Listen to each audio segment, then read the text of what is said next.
Life is a series of choices. How do you do when it comes to making decisions? Do you make wise decisions? Today on The Truth in Love, we're going to consider that question. There's a message true and glad for the sinful and the sad. Ring it out, ring it out, ring it out, ring it out. It will give them courage new, it will help them to be true. Ring it out, ring it out, ring it out, ring it out. Ring out, Merrily ring, the word, speeding away. Lord, It's just one piece of land among many. Maybe that's what Lot was thinking when he decided to live in the area of Sodom. Today on The Truth in Love, we're going to be talking about making wise choices, and I'm glad that you have chosen to join us today on the program.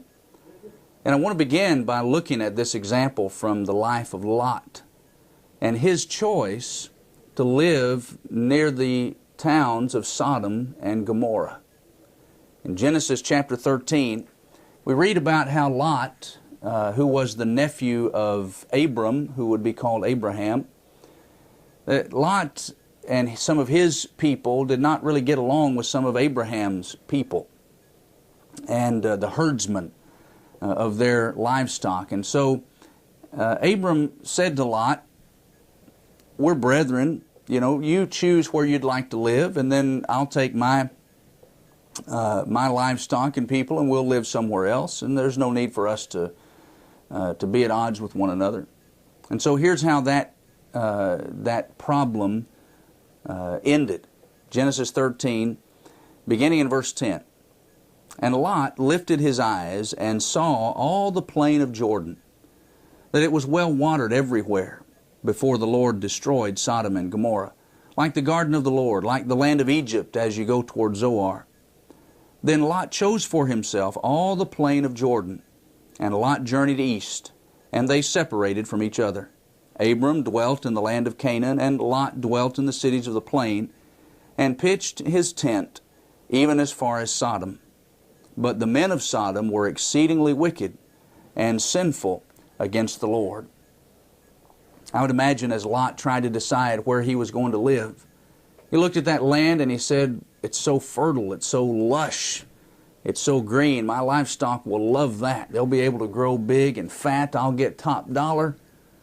Plus," he said, "I need to get away from Uncle Abram's people, so I'll just go in that direction and that's where I'll live."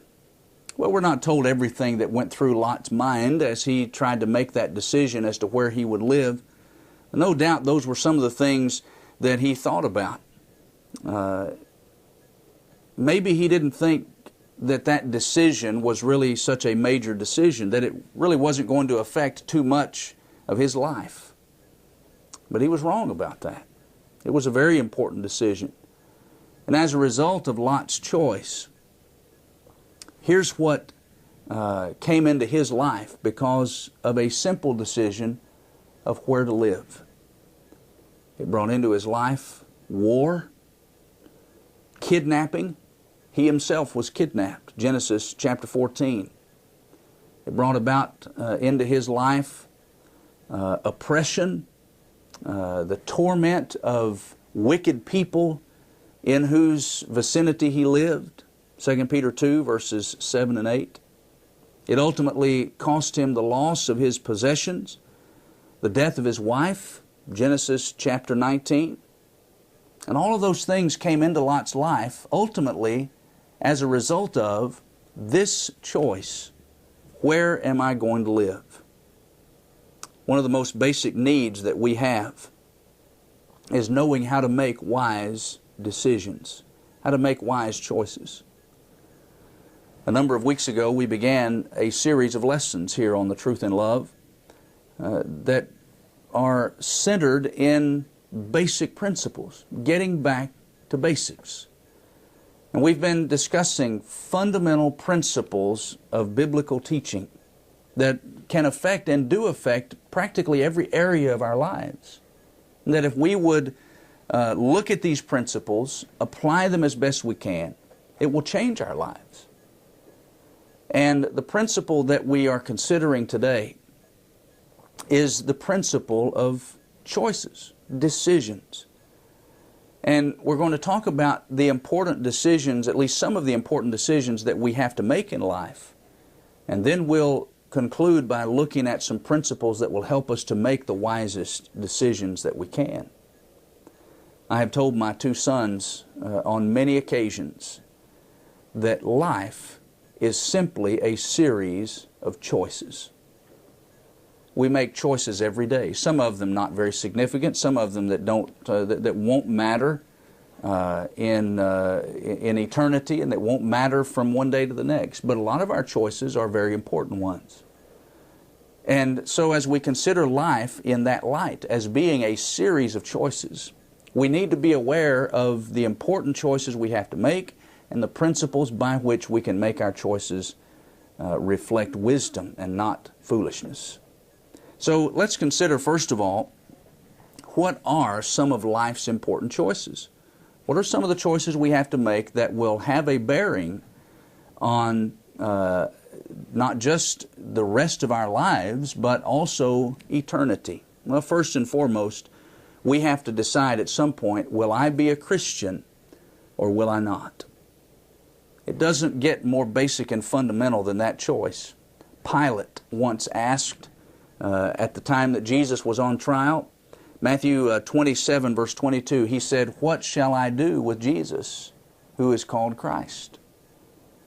That question, though asked some 2,000 years ago, is a question that still must be faced by men and women today. That question has not gone away over the centuries that have passed since it was first asked.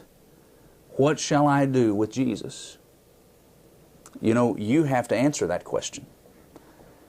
And you need to answer it the right way if you would have a good future and a good eternity.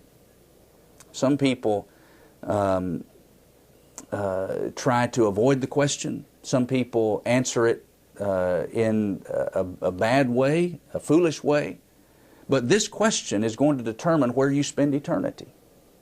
And your answer to this question will also determine your answers to a lot of other important questions, because with other decisions that we have to make, if we make the decision that we're going to be a child of God, that we're going to be a Christian, then every other decision we make from that point forward is going to be made with a view toward doing what God would have us to do.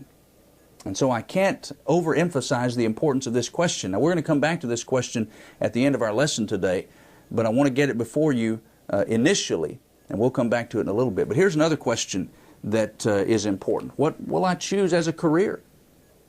Some of you are already past that stage. Some of you not so much.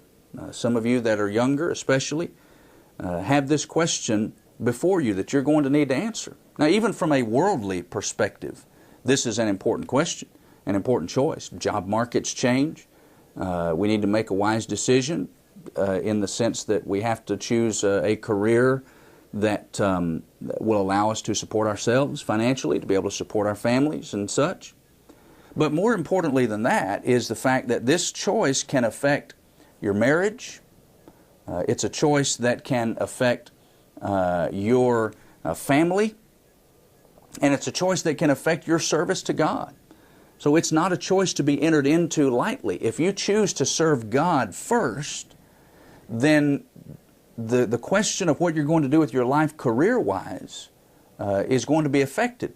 And if you choose to serve God first, then whatever else you do in life will be blessed by God in some capacity and according to His will.